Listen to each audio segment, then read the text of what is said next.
Bab 1271. Kau sudah di bandara? Tanyanya. Berapa lama lagi waktu yang dibutuhkan? Tidak terlalu lama, kurasa. Nicole melihat jam dan menyadari bahwa sudah setengah jam berlalu. Dia mengira hal itu tidak akan memakan waktu lebih lama dari itu.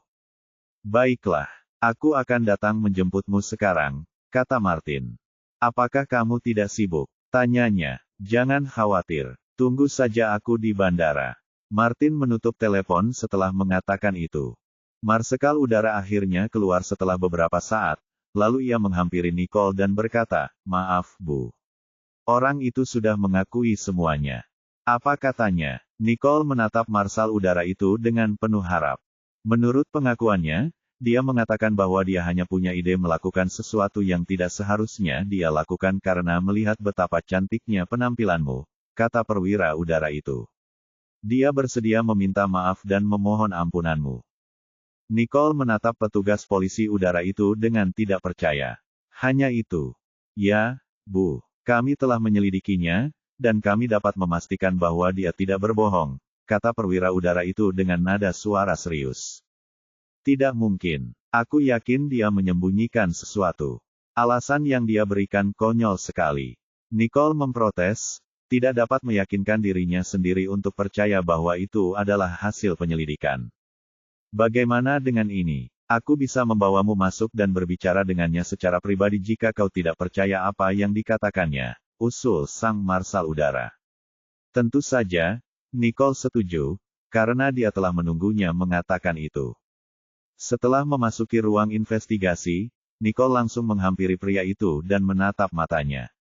Kau tidak akan bisa menipuku dengan penjelasan yang dibuat-buat itu. Aku punya cara sendiri untuk membuatmu bicara meskipun kau tidak mau mengatakan yang sebenarnya di sini. Nona, saya mengakui apa yang telah saya lakukan. Mohon maaf. Saya sangat menyesal, tetapi saya benar-benar tidak tahu apa-apa tentang hal-hal yang Anda tanyakan kepada saya. Dia mulai memohon dengan ekspresi putus asa di wajahnya. Nicole mengabaikannya karena ia merasa pria itu hanya berakting di depan polisi udara. Kemudian, dia melangkah lebih dekat ke orang itu, dan dalam upaya untuk mencegah para polisi udara mendengar apa yang hendak dia katakan, dia bergumam, "Aku bisa melepaskanmu jika kau membisikkannya kepadaku sekarang." Nona, sejujurnya saya tidak mengerti apa yang Anda bicarakan, kata pria itu. Nicole menatap matanya. Baiklah. Aku memberimu kesempatan, tapi karena kau tidak mau menerimanya. Kemudian, dia berbalik menghadap sang perwira udara. Saya memaafkannya. Biarkan dia pergi. Senyum langsung muncul di wajah orang itu begitu mendengar apa yang dikatakan Nicole. Terima kasih banyak. Lebih baik kau tidak melakukannya lagi. Marsekal udara memperingatkannya. Ya, Tuan, saya tidak akan melakukannya, jawabnya. Lalu bergegas pergi. Apakah aku boleh pergi sekarang? Tanya Nicole kepada perwira udara itu. Ya, Bu. Maaf telah menyita waktu Anda. Nicole bahkan tidak melihat ke arah petugas udara ketika dia berbicara karena dia langsung keluar untuk mengikuti orang itu. Orang itu langsung merasa ada yang mengikutinya setelah meninggalkan ruangan, dan dia benar, saat dia berbalik, dia melihat Nicole sedang menatapnya. Saat itu juga dia membeku. Bukankah dia sudah memaafkanku? Mengapa dia mengikutiku sekarang? Jadi, dia berdiri di tempat dan menunggu Nicole mendekatinya. Karena takut melakukan kontak mata, dia dengan cepat mengalihkan pandangannya sekilas ke arahnya. Nona, kupikir kau sudah memaafkanku. Kenapa kau masih mengejarku? Dan kau benar, teruslah berjalan. Aku menuju ke arah yang sama denganmu. Nicole menyeringai.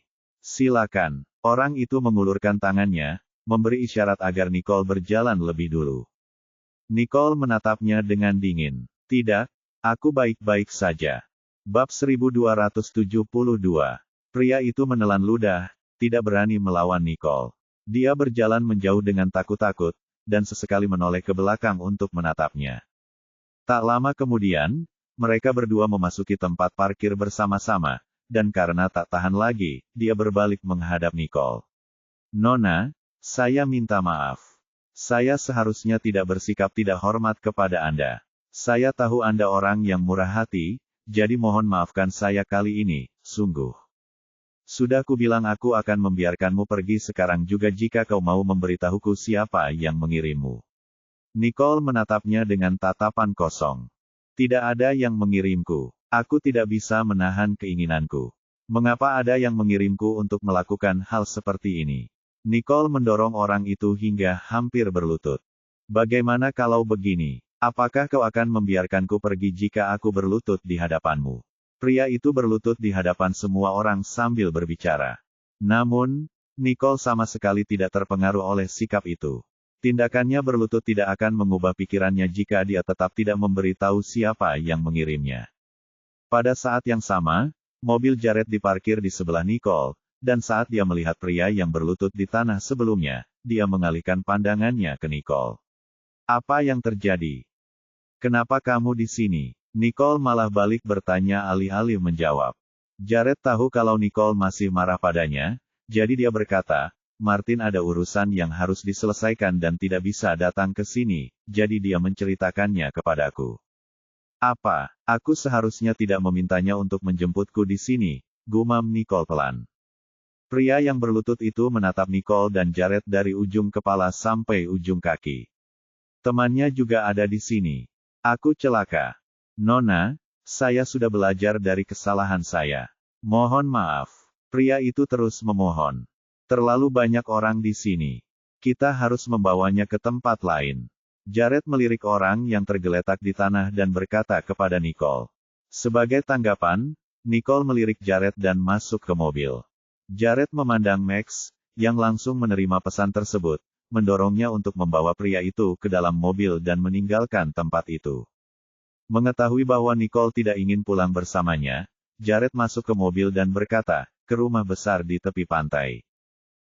Selama perjalanan, Nicole terus menatap keluar jendela. Dia tampak tidak ingin berbicara dengan Jared sama sekali. Sementara itu, Jared menatapnya, karena dia ingin bertanya tentang apa yang baru saja terjadi.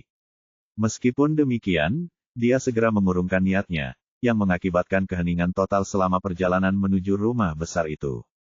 Nicole keluar dari pintu begitu mobil berhenti. Kemudian, dia berbalik dan berkata kepada Jared, pria dari bandara itu telah mengikutiku. Pastikan untuk mencari tahu untuk siapa dia bekerja.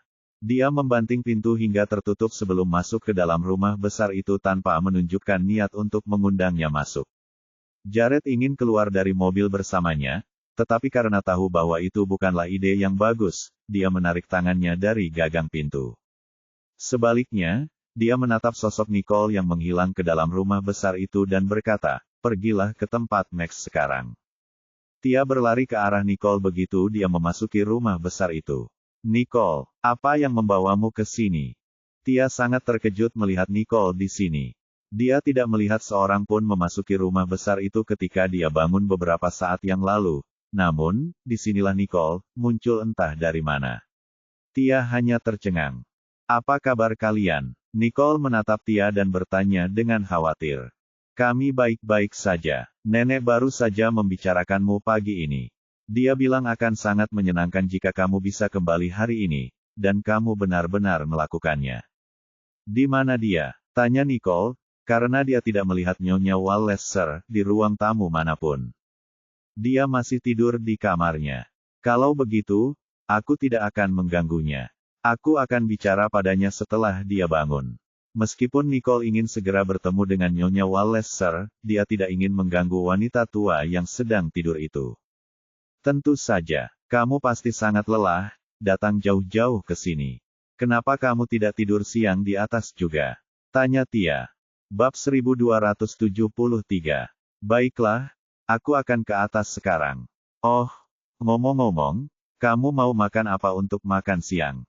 Aku akan membuatnya untukmu. Tia menatap Nicole dan bertanya. Apapun baik-baik saja, jawab Nicole. Baiklah. Tia memperhatikan Nicole yang berjalan ke atas, lalu Nicole pergi ke ruang makan. Jared mendorong pintu saat Max sedang menginterogasi pria yang berlutut di depan Nicole di tempat parkir. Ketika Max melihat Jared, ia menghampirinya dengan hormat. Tuan Johnston, orang ini sangat pendiam. Ia tidak mau mengatakan apapun. Jared menatap pria itu, berjalan mendekat, dan duduk di depannya sambil mengamatinya. "Mengapa kau mengikuti wanita itu?" "Sudah kukatakan berkali-kali, aku tidak mengikutinya. Itu hanya kesalahpahaman." Pria itu menatap Jared dengan ekspresi sedih di wajahnya, tidak menyangka bahwa semuanya akan berakhir seperti ini. "Kesalahpahaman, katamu. Kalau begitu, ceritakan pada kami apa yang kau ketahui." Jared menatapnya dengan dingin. "Ya, masalahnya, setelah aku duduk, aku melihat gadis cantik itu berjalan mendekat, dan karena dia terlihat sangat cantik, aku meliriknya beberapa kali. Saat aku melewatinya dalam perjalanan ke kamar mandi, pesawat tiba-tiba berguncang dan aku menabraknya. Sebelum aku menyadarinya, dia menjepitku ke lantai dan bertanya siapa yang mengirimku. Aku bingung, karena tidak ada yang mengirimku ke sini. Aku hanya pria biasa." Pria itu menatap Jared, matanya dipenuhi rasa malu saat dia memohon belas kasihan. "Cukup, patahkan lengannya dan biarkan dia pergi," kata Jared, karena dia telah mendengar cerita lengkapnya, dan menyimpulkan bahwa pria ini hanyalah seorang penganiaya, dan tidak ada seorang pun di belakangnya. "Ya," kata Max. "Jangan," teriak lelaki itu. "Aku tahu aku telah mengacau. Tolong lepaskan aku." Jared langsung keluar tanpa menoleh ke belakang. "Antar aku ke kantor." "Baiklah," sahut Max. Sekarang di kantor, Jared sedang duduk di kursinya dengan kepalanya dipenuhi gambar Nicole. "Sudah lama sekali. Apakah dia harus marah padaku? Jika Martin tidak memberitahuku, aku tidak akan tahu bahwa dia sudah kembali ke negara ini. Apakah dia tidak akan menemuiku lagi?" Serangkaian pertanyaan berkecamuk di benak Jared, membuatnya tidak bersemangat untuk bekerja. Sebuah panggilan telepon masuk, mendorong Jared untuk mengangkat teleponnya dan menjawabnya. "Tuan Johnston, kami punya berita. Keluarga McCarthy akan kembali ke desa besok untuk mengunjungi makam leluhur mereka, tetapi kami mengetahui bahwa salah satu dari mereka telah kembali ke desa jauh sebelum itu. Cari tahu siapa orang itu." Jared memberi perintah dengan nada dingin. "Dimengerti," kata anak buah Jared. Nicole hendak tertidur ketika teleponnya tiba-tiba berdering. Ia meraih telepon dan mengetuk ikon, "Jawab," lalu suara Harvey terdengar. "Nicole, kamu masih di bandara?" Harvey bertanya dengan nada cemas. "Tidak, aku sudah kembali ke rumah sekarang," kata Nicole malas. "Kamu sedang tidur?" tanya Harvey, meskipun dia tahu dari suaranya bahwa dia sedang tidur. "Ya, ada yang lain. Kalau tidak, tutup saja teleponnya." Nicole melempar telepon ke samping, mengabaikannya. "Kalau begitu, istirahatlah. Aku akan menemuimu besok jika kau setuju." Setelah beberapa saat tidak mendengar balasan dari Nicole, Harvey tahu bahwa Nicole pasti sedang tidur, jadi ia menutup telepon. Bab 1274. Tikus Tatat. Beberapa ketukan di pintu kamar membangunkan Nicole dari tidurnya yang indah. "Masuklah," katanya. Tia masuk dan melihat Nicole bangun dari tempat tidurnya, lalu berkata, "Nicole, makanannya sudah siap, dan nenekmu ada di ruang makan." "Baiklah, aku akan segera ke sana." Nicole menguap dan meregangkan badan, lalu turun dari tempat tidur dan menuju ke bawah. Di ruang makan, Mrs. Walleser sedang menunggu Nicole dengan penuh harap. Ia mendengar dari Tia bahwa Nicole sudah kembali. "Aku pulang, Nek." Nicole melangkah anggun untuk duduk di sebelah neneknya. "Bagaimana mungkin kalian kembali secepat ini?" tanya Ibu Walleser, dengan perasaan senang namun juga bingung di saat yang sama. "Apakah kamu sudah mulai kesal padaku?" Nicole bertanya dengan nada main-main dan retoris. "Apa yang kau bicarakan? Aku tidak sabar menunggumu kembali." "Kenapa aku harus kesal padamu?" tanya neneknya. Kemudian dia menyajikan sepotong hidangan kesukaan Nicole. "Makanlah dan beristirahatlah sejenak, karena kamu baru saja pulang." "Baiklah, kali ini aku tidak akan pergi untuk sementara waktu," kata Nicole dengan nada riang. "Bagus sekali. Aku akan membuatkanmu makanan lezat setiap hari." Mrs. Walleser berseri-seri, senang karena Nicole ada di sisinya setiap hari. "Ya, kalau begitu aku akan dijejali seperti babi," canda Nicole. Setelah makan, Nicole dan Tia membantu Mrs. Walleser naik ke atap untuk menikmati pemandangan laut. Saat itulah Tia menatap Nicole dengan kepala miring dan bertanya, apakah kamu bersenang-senang di luar negeri? Tidak juga, setidaknya tidak sebanyak di sini. Nicole menatap ke arah laut di hadapannya, merasa tenang. Ia bisa melupakan semua kekhawatirannya sejenak dan tidak memikirkan apapun. Kemudian ia teringat hadiah yang ia minta dibelikan Harvey dan Kelly. Tia, apakah kau menerima hadiah yang kubawa untuk kalian berdua? Hadiah. Tia tersenyum lebar. Ya, ada banyak sekali. Nicole tersenyum sambil menatap Tia. Di mana ini? Tanya Tia, tak sabar ingin melihat hadiahnya. Bukankah mereka sudah lama datang? Apakah kamu tidak menerimanya? Nicole menatap Tia dengan heran. Tidak, mungkinkah mereka dikirim ke alamat yang salah? Tia berspekulasi. Tidak mungkin, oh, aku ingat, seharusnya Harvey yang melakukannya. Nicole tiba-tiba teringat kejadian di bandara, saat ia membiarkan Harvey pulang lebih dulu agar ia bisa menyelidiki pria mencurigakan itu. Menyadari bahwa hadiah juga pasti ada di tempatnya, dia buru-buru mengeluarkan telepon genggamnya dan menelepon Harvey. Ada apa, Nicole? Harvey sedang beristirahat ketika mendengar telepon berdering. Ia mengangkatnya, dan ketika melihat Nicole yang menelepon, ia segera menjawabnya. Apakah hadiah-hadiah yang kamu beli ada di tempatmu, sekarang? Tanya Nicole, langsung ke pokok permasalahan. Kurasa begitu. Aku pasti sudah lupa kalau kau tidak menyebutkannya. Harvey tiba-tiba menyadarinya. Apakah tidak apa-apa jika aku datang mengambilnya sekarang? Kau tidak perlu datang. Aku akan segera mengantarkannya kepadamu, kata Harvey, karena beristirahat adalah hal yang sepele dibandingkan dengan mendapatkan kesempatan untuk bertemu dengannya lagi. Itu akan sangat dihargai. Nicole menutup telepon begitu dia selesai berbicara, karena dia tidak merasa perlu bersikap terlalu sopan kepada Harvey. Harvey segera berpakaian. Sebelum keluar, ia langsung menuju cermin untuk memeriksa pakaiannya, memastikan bahwa ia puas dengan pakaiannya sebelum meninggalkan rumah dan pergi ke tempat Nicole. Setelah menutup telepon, Nicole menatap Mrs. Wallace dan Tia. Hadiahnya akan segera sampai. Nenek, bagaimana dengan sayuran yang kamu tanam? Bab 1275. Semuanya baik-baik saja. Bagaimana kalau saya tunjukkan saja? Tanya Mrs. Wallace sambil menatap Nicole. Bagus. Nicole menemani Mrs. Wallace ke taman. Wow, kamu menanam semua ini. Nicole terkagum saat matanya mengamati tanaman hijau di taman. Ya, nenekmu merawat sayur-sayuran ini dengan sangat hati-hati. Tia mengagumi dari samping. Nenek, kamu tidak kelelahan karena bertani seperti ini, kan? Tanya Nicole dengan khawatir. Wah, ini jauh lebih sedikit dari apa yang saya tanam saat saya di pedesaan. Akan lebih baik jika ada ladang yang lebih besar untuk saya garap, kata Ibu Wallace dengan senyum kebapaan di wajahnya. Nenek, hanya ada sedikit orang AS yang tinggal di sini, dan kami tidak perlu menjual tanah kami, jadi ini sudah lebih dari cukup, kata Nicole. Saya tidak akan mengizinkanmu menanam sebanyak ini jika saya di rumah. Saat Nicole dan Mrs. Wallace asyik berbincang, sebuah mobil berhenti di halaman Seaview Villa.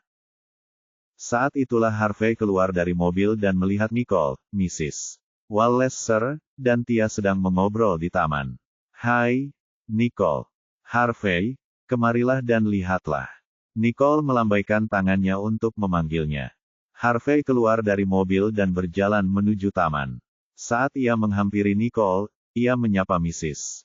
Wallace sebelum bertanya kepada Nicole, ada apa? Ini adalah sayuran yang ditanam nenek, dan ketika sudah dewasa, Anda bisa memakan sebagiannya, katanya. Nenek menanam semua ini. Jadi begini cara kita menanam semua sayuran yang kita makan. Ia menatap sayuran di kebun dengan takjub. Dia belum pernah menanam apapun sebelumnya, jadi ide menanam sayur-sayuran merupakan hal baru baginya. Ya, kalau kamu punya lahan kosong di rumah, kamu juga bisa mencobanya. Anggap saja ini sebagai hobi yang mendidik. Nicole menyindir, tanpa malu-malu meminta seorang CEO untuk menanam sayuran. Apakah kamu membawakan kami hadiahnya? Tanya Nicole. Ya, mereka semua ada di dalam mobil, jawabnya. Nenek, Ayo kita periksa souvenirnya, oke. Nicole membantu Mrs. Wallace Sir, berdiri dan mengantarnya ke mobil Harvey. Kenapa kamu tidak membantu nenek masuk sementara Tia dan aku membawa hadiah? Ini akan lebih mudah bagi kita semua. Harvey menyarankan sambil menatap Nicole. Itu akan menyenangkan, katanya, dan berjalan kembali ke ruang tamu bersama neneknya. Tia, kemarilah dan bantu aku. Harvey menatap Tia. Baiklah, kata Tia, lalu mengikutinya. Tak lama kemudian, mereka berdua datang kembali ke ruang tamu sambil membawa hadiah di tangan mereka. Ibu Wallace Sir memandang mereka dan berkata, mengapa kalian membeli begitu banyak barang? Sungguh pemborosan uang. Tidak banyak, sebenarnya. Ini hanya sebagian dari makanan khas setempat, Harvey, yang paling tahu, menjelaskan, karena dialah yang membelikan mereka oleh-oleh. Nicole menoleh ke Harvey. Terima kasih banyak. Berapa banyak yang harus kubayar? Aku akan membayarnya. Apakah kamu meremehkanku? Berpikir aku tidak mampu membeli banyak barang yang hanya aku beli dengan uang yang sedikit. Harvey dengan jenaka menatap Nicole dengan ekspresi tidak senang, lalu berjalan ke arah Mrs. Wallace Sir, dan meletakkan hadiah-hadiah itu di depannya. Nyonya Wallace Sir, ini semua untuk Anda, katanya sambil tersenyum seolah-olah Nyonya Wallace adalah neneknya sendiri. Mungkin karena neneknya sendiri telah meninggalkannya saat dia masih sangat muda, dia iri pada Nicole karena memiliki nenek bersamanya. Terima kasih banyak, Nyonya Wallace Sir, tersenyum pada Harvey. Jangan sebut-sebut, ini yang seharusnya kita, generasi muda, lakukan. Kalau kamu suka padaku, kenapa kamu tidak menganggapku sebagai cucumu? Harvey tiba-tiba menyarankan.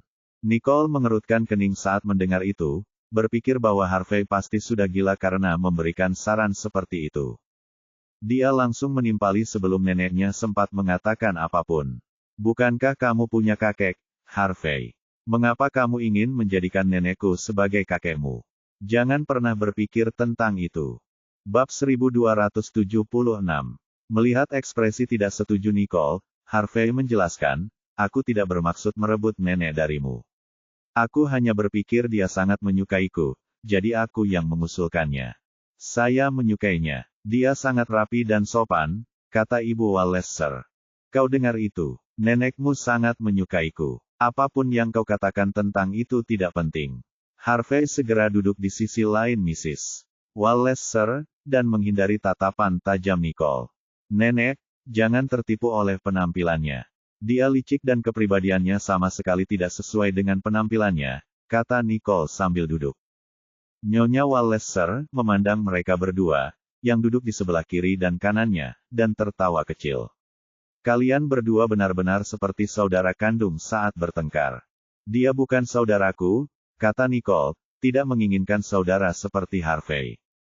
Nenekmu benar sekali. Nicole, panggil aku bro. Harvey dengan berani menuntut. Harvey, kau mau berkelahi. Nicole melotot ke arah Harvey. Berhentilah memaksakan keberuntunganmu. Lupakan saja. Kalau kamu tidak suka, aku akan berhenti mengatakannya. Nenekmu sudah setuju. Apapun itu, kamu harus mendengarkanku, karena aku saudaramu mulai sekarang. Harvey menyeringai. Sebenarnya bukan karena dia benar-benar ingin menjadi saudara laki-laki Nicole, tetapi dengan kedudukan seperti itu, dia akan punya alasan yang mudah untuk bertemu dengannya kapan saja dia mau. Harvey, kurasa kau hanya butuh pukulan telak, kata Nicole, lalu mengayunkan tinjunya ke arah Harvey. Nenek, dia mencoba memukulku. Harvey menghindar sambil meminta perlindungan dari Nyonya Wallace Sir. Jangan kasar, Nicole, kata neneknya. Kini, dengan bantuan Mrs. Wallace Sir, Harvey mampu menghindari pukulannya. Kamu beruntung hari ini karena nenek melindungimu. Aku akan membiarkannya berlalu begitu saja. Jika kamu berbicara kasar padaku lagi, aku akan memastikan untuk memperbaikimu, dengan baik dan benar. Nicole menatap Harvey dengan tajam sebelum dia berhenti. Nenek, sepertinya aku tidak bisa meninggalkan tempat ini lagi. Harvey melirik Nicole, seolah-olah dia telah disakiti. Saat mereka sedang berbicara di ruang tamu, telepon seluler Nicole berdering. Dia mengambilnya dan melihat bahwa itu Martin, yang mendorongnya untuk mengetuk ikon itu. Sudah selesai, Martin. Sudah selesai. Maaf, Nicole. Aku tadinya mau jemput kamu, tapi ada kejadian tak terduga dan aku nggak jadi. Jadi, apakah Tuan Johnston yang mengantarmu pulang? Martin meminta maaf sambil merasa malu. Ya, aku tahu kau pasti terikat dengan sesuatu saat kau tak muncul. Jangan khawatir tentang itu. Nicole meyakinkannya. Bagus sekali. Saya sudah memesan meja untuk Anda di The Herald, kata Martin. Saya akan menemui Anda di sana pukul 4.30. Apakah tidak apa-apa? Martin telah membuat semua pengaturan, karena ia ingin memberikan sambutan hangat kepada Nicole. Tidak masalah. Baiklah, kalau begitu, kita bicara nanti saja saat kita bertemu, katanya. Saya tutup teleponnya sekarang. Baiklah. Nicole menutup telepon dan menatap Mrs. Walleser. Nenek, aku tidak akan pulang untuk makan malam. Temanku akan menjamuku dan aku harus pergi. Silakan, tetaplah aman saat kamu pulang malam ini, kata Ibu Walleser. Aku akan melakukannya, jawab Nicole. Nicole, aku baru saja akan memberitahumu bahwa aku juga telah menyiapkan jamuan makan malam untuk kita bertiga malam ini. Apa yang Martin katakan di telepon? Harvey menatap Nicole setelah mendengar apa yang baru saja dikatakannya kepada Martin. Martin sudah lama mengatakan kepadaku bahwa dia akan mengatur jamuan makan malam saat aku pulang. Kita sepakat untuk bertemu pukul 4.30 hari ini. Nicole menatap Harvey. Sepertinya tidak mungkin bagiku untuk berada di dua tempat di waktu yang bersamaan. Dia merentangkan tangannya, tidak tahu harus berbuat apa. Ya, aku juga tidak menduga akan terjadi bentrokan, gumam Harvey.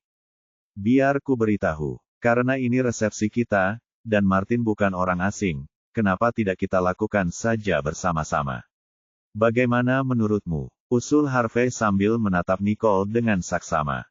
Bab 1277. Saya pikir itu baik-baik saja, tetapi saya harus membicarakannya dengannya, katanya.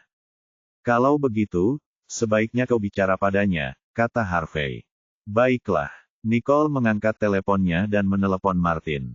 Seperti yang diharapkan, Martin segera menjawab telepon. Ada apa, Nicole?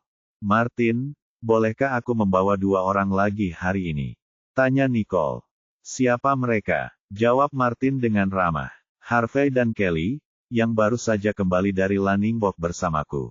Harvey juga telah menyiapkan resepsi, yang kebetulan diadakan pada waktu yang sama dengan resepsi kami. Aku tidak bisa pergi ke dua tempat pada waktu yang sama, jadi kupikir, mungkin kita bisa menggabungkan keduanya. Bagaimana menurutmu? Usul Nicole, karena tahu bahwa Martin yang harus memutuskan karena dialah yang ingin menyelenggarakan resepsi. Tidak masalah, kata Martin. Makin banyak makin meriah. Ngomong-ngomong, apa kau mau aku kirim sopir ke sana? Martin tidak membenci Harvey, dan selama Nicole setuju dan bahagia, dia tidak akan keberatan. Tidak apa-apa, Harvey ada di sini bersamaku sekarang. Kita akan ke sana bersama-sama nanti, kata Nicole. Baiklah, sampai jumpa di The Herald. Baiklah. Setelah menutup telepon, Nicole menoleh ke Harvey. Martin bilang tidak apa-apa kalau kamu ikut. Bagus, kata Harvey sambil mengangkat alisnya, berpikir bahwa Martin tampaknya pria yang baik. Kemudian, dia melihat jam. Bukankah kita harus berangkat sekarang? Apakah kita harus pindah sepagi ini? Masih ada waktu, pikir Nicole, karena masih ada waktu 1 jam sebelum pukul 4.30.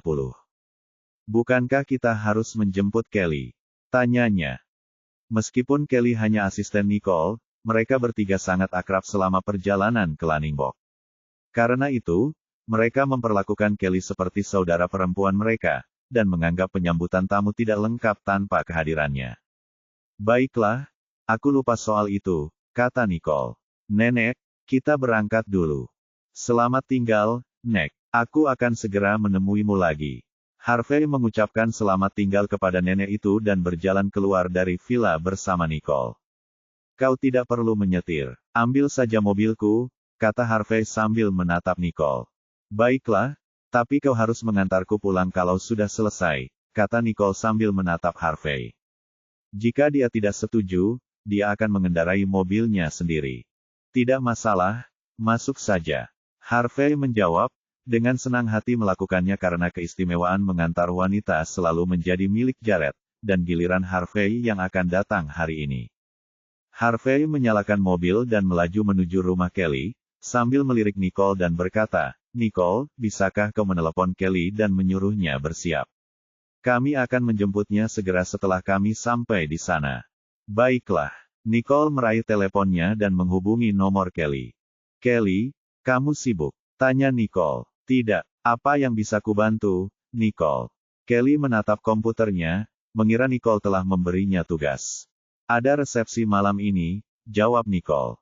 Harvey dan aku akan tiba di rumahmu beberapa menit lagi, jadi bersiaplah sekarang dan keluarlah. Bab 1278, oh, oke. Kelly tercengang saat mendengarnya, dan dia mulai berpikir, resepsi.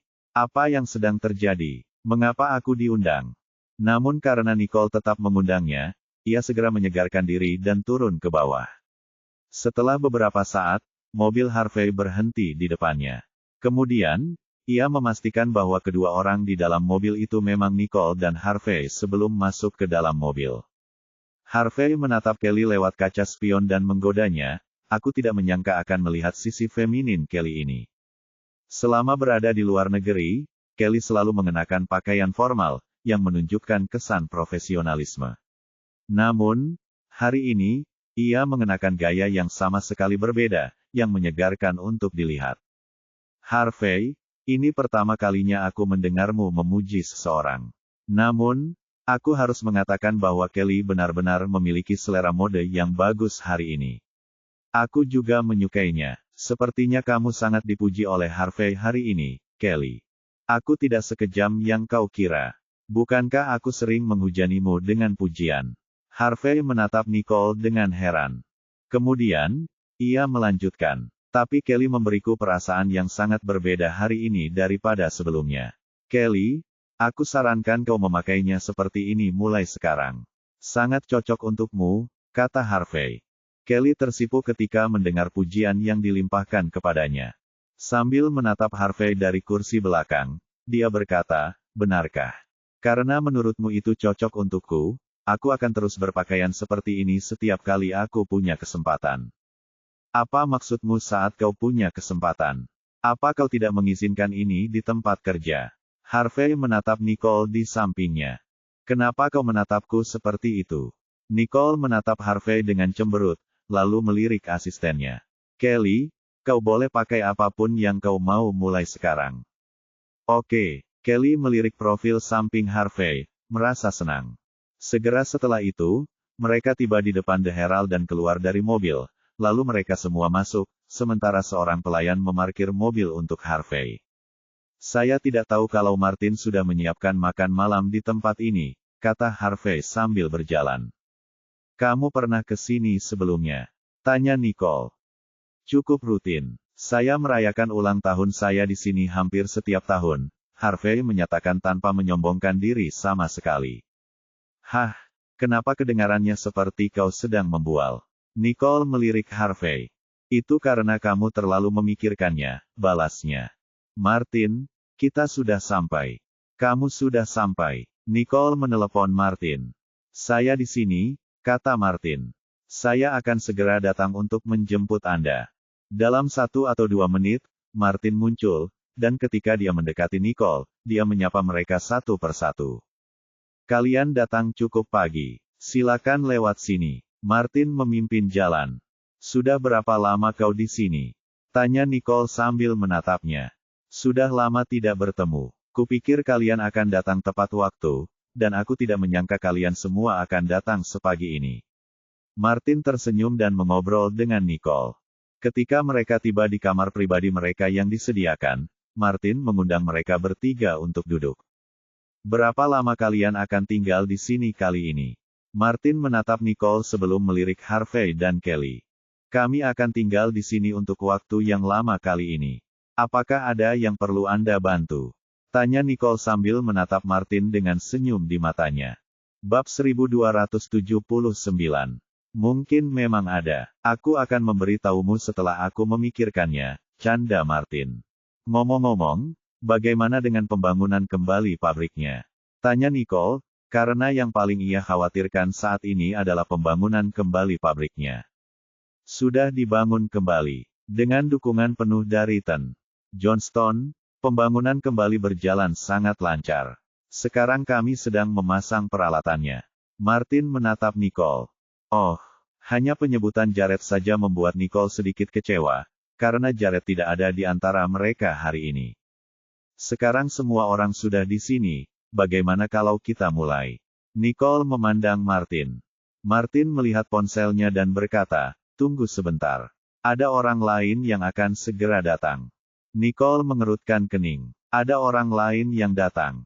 Martin tidak memberitahuku lewat telepon. Siapa lagi yang datang, Martin? Tanyanya. Kau akan lihat. Martin tersenyum padanya, sengaja menciptakan rasa penasaran. Harvey mengerutkan kening setelah mendengar apa yang dikatakan Martin. Ia berspekulasi dalam benaknya, mungkinkah orang yang dibicarakan Martin adalah Jared? Bagaimana keadaanmu di Lanningbok? Apakah kamu pulang lebih awal karena semuanya berjalan sesuai rencana? Martin memulai pembicaraan lagi dan menatap Nicole sambil tersenyum. Ah, sudahlah, jangan bahas itu. Terlalu banyak kendala, dan kita hampir tidak mencapai apapun. Nicole menjawab, frustrasi saat mendengar apapun yang terjadi di luar negeri. Tidak apa-apa, kamu baru saja memulai. Jika kamu tidak bisa mendapatkan dukungan di luar negeri, kamu selalu bisa melakukannya di rumah. Tuan Johnston dan aku ada untukmu, dan kami akan selalu mendukungmu. Martin menatap Nicole, matanya penuh keyakinan karena dia akan segera menolongnya. Ah, ini kedua kalinya aku mendengar sesuatu yang begitu menyentuh sejak aku kembali, kata Nicole, merasa diberkati. Martin menatap Nicole dengan bingung.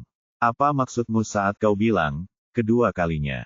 Dari siapa kau mendengarnya, untuk pertama kalinya?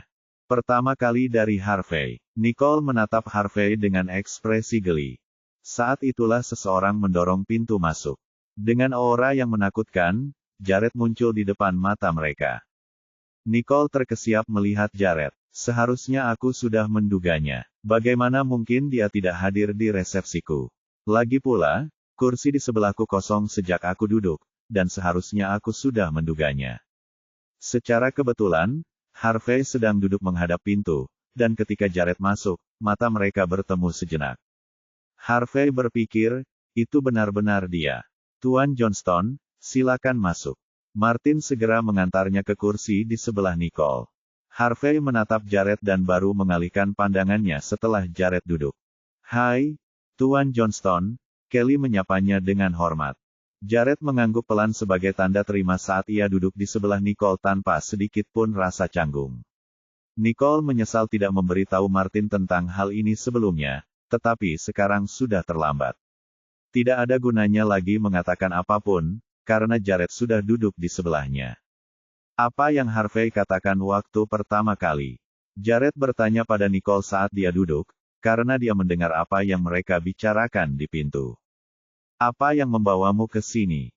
Nicole melontarkan pertanyaan retoris kepadanya dengan seringai di wajahnya.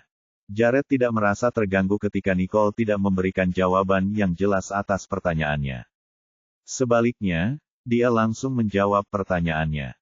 Tentu saja aku datang ke resepsi ini untukmu. Nicole menatap Martin, berpikir untuk bertanya mengapa dia tidak memberitahu bahwa Jared akan datang. Namun, karena tahu bahwa Martin tidak tahu apapun yang terjadi antara dirinya dan Jared, Nicole menduga bahwa Martin hanya bersikap baik dengan menjamunya, jadi dia menahan diri. Di sisi lain, Harvey telah memahami segalanya. Ia sangat menyadari bahwa sesuatu yang tidak menyenangkan yang tidak diketahuinya telah terjadi antara Nicole dan Jared, dan bahwa ini akan menjadi kesempatannya untuk turun tangan. Bab 1280. Melihat suasana yang aneh itu, Martin buru-buru menyela untuk mencairkan suasana. Karena semua orang sudah di sini, saya akan memerintahkan mereka untuk menyajikan makanan untuk kita. Ia mengetuk bel, dan sesaat kemudian seorang pelayan datang. Kalian boleh mulai bertugas, perintah Martin. Ya, Tuan, kata pelayan itu. Kelly juga bisa merasakan kecanggungan itu. Ia segera berdiri dan menuangkan anggur ke dalam cangkir semua orang. Tepat saat itu, pelayan mulai menyajikan makanan mereka. Mari kita semua angkat gelas untuk Nicole, Harvey, dan Kelly. Martin memimpin dalam bersulang untuk mereka. Semua orang kemudian mengangkat gelas mereka sebagai tanggapan, dan saat itulah Martin berkata, "Selamat datang kembali." Terima kasih. Nicole menatap Martin dan mengucapkan terima kasih, diikuti oleh Harvey dan Kelly. Kalian adalah tamu kehormatan hari ini, jadi buatlah diri kalian nyaman. Martin merasakan bahwa semua orang agak tegang, yang mengakibatkan ketegangan yang nyata, jadi dia mencoba untuk mencairkan suasana. Pria yang kau katakan membuntutimu di bandara telah menjelaskan dirinya sendiri. Dia hanya orang biasa. Jared tiba-tiba berkata, sambil menyembunyikan perincian menjijikkan dari apa yang dikatakan pria itu. Nicole menoleh untuk menatapnya sambil mengerutkan kening setelah mendengar ini. Orang aneh, itukah hasil interogasimu? Ya, kaulah yang bersikap paranoid. Itu hanya kesalahpahaman, tapi aku sudah menghukumnya untukmu, kata Jared sambil menatapnya. Aku paranoid, kesalahpahaman. Nicole melotot ke arah Jared. Apakah dia tahu aku sedang dibuntuti ke luar negeri? Gerutunya, jika Martin tidak memberitahuku, aku pasti dalam bahaya. Aku sudah mempercayakan tugas penting ini kepadanya, tetapi dia masih berani mengatakan aku bersikap paranoid. Ini sama sekali tidak bisa diterima. Jared, apakah kau sudah menginterogasi orang itu dengan benar? Dia mengikutiku di pesawat dari Lanningbok. Jika kau tidak bisa mengatasinya, aku akan melakukannya sendiri. Nicole melotot ke arah Jared. Aku sudah membebaskannya. Masalahnya tidak serumit yang kau kira. Jared menjelaskan lagi. Tunggu sebentar, Nicole. Apa yang kau katakan? Seseorang mengikutimu di pesawat dari Lanningbok. Harvey menatap Nicole dengan mata terbelalak karena ia baru mengerti apa yang mereka bicarakan setelah mendengar percakapan itu beberapa saat. Karena dia sudah membicarakannya, Nicole tidak bermaksud menyembunyikannya lagi dari Harvey. Dia menatapnya dan berkata, "Iya. Mengapa kau tidak memberitahuku jika itu berbahaya bagimu?" Tanya Harvey sambil menatap Nicole dengan cemberut. Situasinya rumit. Saya tidak ingin semua orang mengetahuinya. Malah, semakin sedikit semakin baik, jelas Nicole. Tapi kau tidak bisa begitu saja tidak memberitahuku. Aku ingat, apakah orang yang kau taklukkan di pesawat adalah orang yang mengikutimu? Harvey tiba-tiba teringat kejadian di pesawat. Ya, jawabnya. Jadi bahayanya sudah ada selama ini, gumam Harvey. Saat itu, ia mengira orang itu hanya pencuri, dan setelah pihak berwenang menangkapnya, ia tidak memikirkannya lagi. Namun sekarang, ia semakin gelisah saat memikirkannya.